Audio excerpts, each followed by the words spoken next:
Makes the word? Moon. Moon, good girl. Good. Good one. I think there's been a long-standing controversy, and I have to confess to being a sceptic myself until really quite recently, in terms of phonics not really being well enough understood. So I think there's been a big job that we've had to do to persuade people of the value of phonics, but help them understand how to teach it. I've been at this school for just over 3 years. I was the 4th head in 1 year, so the school had had a real period of instability, and consequently, standards were very low at school across the board.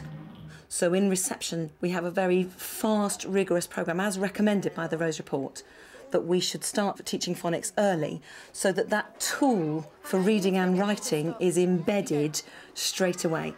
Our phonic ability and reading and writing ability were really low quite a few years ago, and we've now found that as we've started the phonics system and the way we teach the phonics in a very systematic way, it's now had a knock-on effect throughout the years, and the reading and writing levels and the creativity has really risen.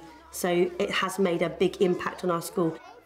At the very beginning of reception year, I keep all the children in the class with me because we learn all the single sounds and we recap all the sounds that they may have learned previously. Some children come into reception knowing quite a few sounds. Some children come into reception knowing no sounds whatsoever. So you have to kind of find out where they are, find out what they know already. So for the children that know some of the sounds, we are recapping. And for some of the children that haven't got a clue about the sounds and are learning them, we are teaching them the sounds. So it kind of works hand in hand. As the year's gone on, it's towards the end of the year in the summer term, I split the children that still need to consolidate their single sounds, which most of them know. You're going to go off with Miss Naimiki and do your phonics. OK, well done. Good listening. The rest of you, if you are in the classroom, I want you to move forward a little bit more. The children that went off separately, they were the children that needed to consolidate learning that some of the other children have already achieved. Not every day in the week, but some of the days they get some special time really in a small group to practice what they still need to learn rather than get caught up in the class.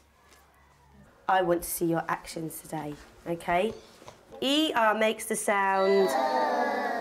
Lots of them make the sound TH makes the sound NG makes the sound well done, good actions. UE makes the sound U. Chrissy is using a very active phonics scheme. Each letter and each sound has an action and it also has a storyline. If they are doing the sound A, they would say A, and the storyline that goes with it is that somebody can't hear very well, so they're saying A. I makes the sound oi, oi, ship ahoy. Oi, oi, ship ahoy. Fantastic. O makes the sound oo, oo, Last one. Show me the actions. E, O, E, O, E, O, E, O. Excellent. OK, with the sounds that they learn, the way they learn them, straight away they can start blending and segmenting them together for reading and writing and practicing and applying what they've learned. So again, it gives them that real satisfaction of, yes, I can do it and I can read. We're going to make the word weep. Weep. So let's do the sounds together. Weep. Weep. Have a try. Weep. Check your words by pointing at the letters. We're going to change one of the letters and we're going to do the word week. Week. Week. Well done, Thomas. We're going to make the word spoon. Tell me the sounds first. That's tricky. Spoon. Well done. Spoon. Have a try. Spoon. Tricky sound to hear in there. If you do this, Spain. What sound would you need if you're going to make Spain? A. Ain. Good girl, Tatiana. You can make lots of different words with the sounds and letters that we've got today. Well done. We then did another game called Swap Shop. They had a particular word they had to keep a secret. There was another child that would have exactly the same word as them, and they had to read their word. And then when I said that particular word, they had to read it, stand up and swap places. You have the word E-C, swap shop. Very good, looking at your words. If you have the word rain, rain. Well done, Marilyn, swap shop. Children don't really enjoy sitting for a long period of time, so if you can have the focus, they've had their focus teaching, and then give them an activity, a very short game where they can just be as active as possible but still learning. If you have the word b-a-g, bug, swap shop. Fantastic and finished. Willow class, you did that very quickly today. Good reading of your words. Fantastic. At the end of every phonics session, we give them a chance to again apply what they've learnt, but by putting it into more of a context.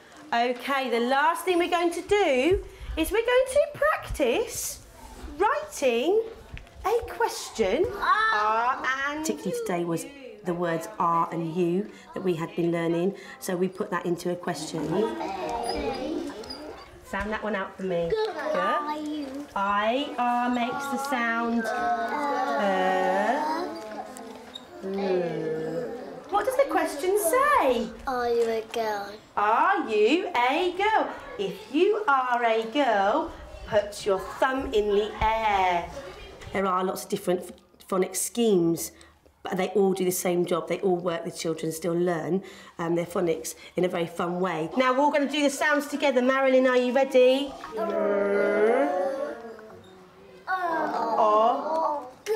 Good. It's a question, so I'm going to put a question mark. Who can tell me what this sound is? Marilyn, could you tell us? Are you a frog? If you are a frog, which is a silly question, would you like to put your thumb up? What a surprise! You're not frogs. But phonics was just the start. It needs context. What we felt was that to raise standards, what we needed to do was give children a reason to read and a reason to write, and the skills to be able to do that. So making sure that they had context which really engaged them, but also looking in a very rigorous way at the skills that children needed to develop and made sure that they made progress. And we're going to think about how the characters are feeling in different parts of the story. Let's have a little look at the fox. Look at the fox. What has the fox seen? Mouse. The mouse. He's seen the mouse. And what's he thinking? I want to eat that mouse. I want to eat that mouse. Pretend you're the fox and you've just seen a really tasty mouse. Outside the prescribed 15-minute phonics session, working with real books helps children relate their decoding skills to meaning and enjoyment. How's the snake feeling? Scared. Show me your scared faces. Lovely, Hannah. It's scared. The snake is scared. We're using different actions, we're using the sounds, everything that just builds in and just it all feeds in together. And the children really enjoy it, and so it works really well. And I think, I like teaching it. It's not it's time for phonics. I enjoy teaching the phonics. I enjoy the actions, the very pacey, the very active learning style that we can use when we teach phonics. Let's sound out nut. I love the nut. Well done. When we're using a real book, when we're in small groups, we can look at different tricky words that we're learning. We can look at different sounds. What does the gruffalo begin with? So we can use it. Does all feed in. Audrey, can you show us the sign for g? G, g, g, g, g, g. Well done. And what's the next sound in good? G. And what sound do we need for d? Show me the sound, the action. D. Brilliant. Oh! Success in reception encouraged phonics planning across the school. But it's not all plain sailing when they get to year one. We're pushing children. There are always some children who come up from reception, and most of them know their sounds, and there are always some who just come back after summer holidays and they've forgotten the whole thing, and they're the ones who are working with a teaching assistant, and they're kind of every day kind of building it up, trying to get them to the level where they need to be. So it's just kind of lots of practice, lots of support for them.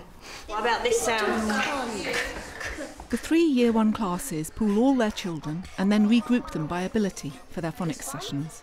Year 1 is split into 6 different ability groups based on which kind of sounds they know, whether they can write them down, whether they can write sentences, whether they can read certain words. We put them into these different groups.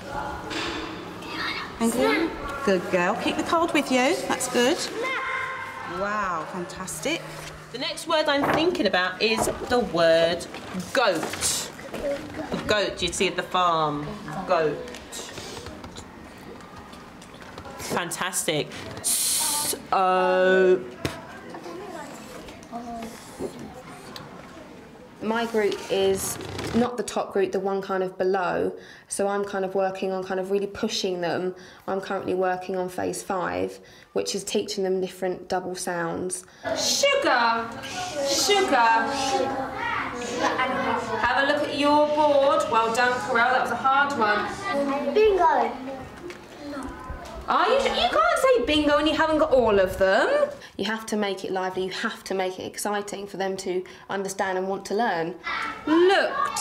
But if you work through the phases, then you are teaching them new things, and when they've grasped it, fantastic. When they can apply it on their own, then you've got it. Venue. Today we were playing bingo using some keywords and some words that I think they'd be able to work out. I mean, I had words with silent letters in. I think you need to kind of push the children. If they're just sitting there just rehearsing words over and over again, it does become boring and they're not interested. Future. Bingo. Fantastic. Let's have a look. Let's check what you have. So, fantastic, Jessica. We need to say a big well done to Jessica. Well done, Jessica. Oh dear me, such sore losers. Right, rub out your boards for me. Fantastic, you can get a special sticker. Phonics is essential because it encourages children to be independent when they're working out their own reading and writing skills. So you're teaching them, if they know this sound, then they can try and attempt to work out the word on their own. If you're just learning words by rote, then when you come to a word you don't know, the children don't have the strategies to be able to work it out. So it's encouraging them to be independent when they're trying to tackle the literacy side of things. So is there any conflict between systematic phonics and reading for enjoyment? I don't think any of the Jolly Phonics systems or the systematic phonics systems we use, or letters and sounds, or the CLPE learning through books and through stories, I don't think any of it contradicts itself. I think, if anything, it all works together quite well. I think the thing that makes people sceptical about phonics is when phonics is seen as the be-all and end-all. If you see it as the end point, I think what you end up with children who can bark at print rather than really engaging with language. And what phonics has to be seen as is as a tool that enables you to do the real work, I think, which is helping children become readers and writers, to love books and to love writing, and again not becoming just a decoder of print, but somebody who can infer meaning and engage with books in a critical sense.